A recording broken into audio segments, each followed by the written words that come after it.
주님의 사랑 안에 살아가는 사람에게는 변증의 소원이 안 생길 수 없다.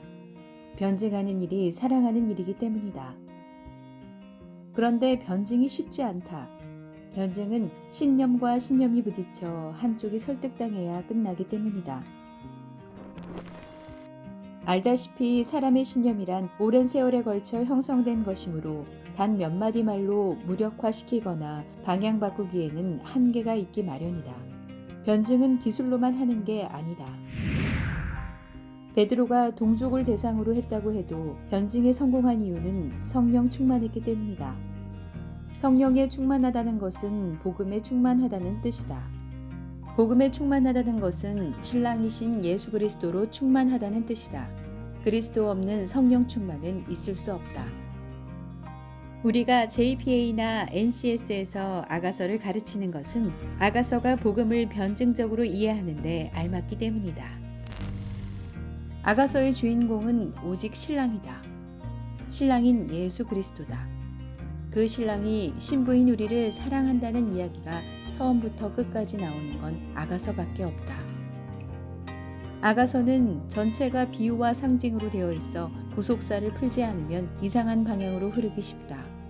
표현의 문제로 아가서를 복음이 아니라는 사람이 있는데 절대 그렇지 않다. 저자인 솔로몬 왕을 예수 그리스도로, 신부인 술람미를 성도인 우리라고 보면 구구절절이 자기 백성을 사랑하는 하나님의 모습으로 가득 차 있다.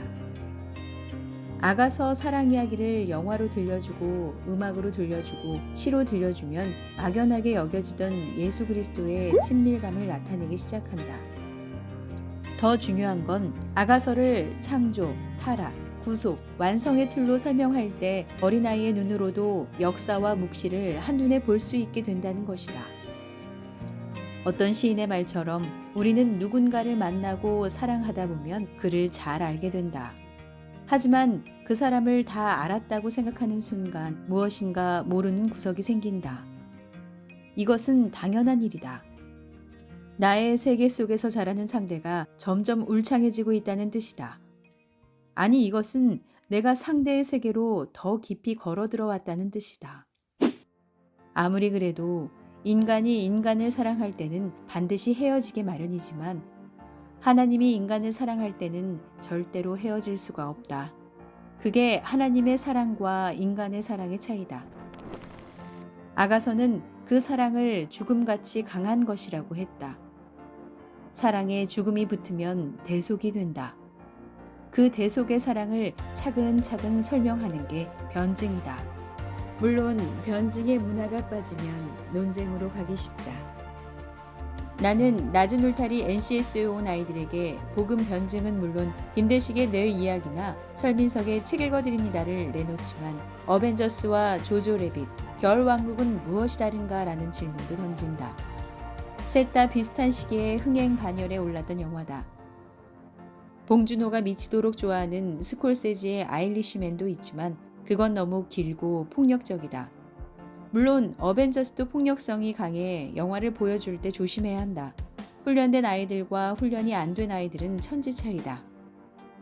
어벤져스에 대한 평가도 좋았지만 조조 래빗은 정말 기대 이상이어서 나는 보람이 느껴졌다. 나를 만나기 전에는 영화 장르도 몰랐던 준서가 쓴 조조 래빗 읽기, 도연이가 그린 포스터를 보면 다들 깜짝 놀랄 것이다.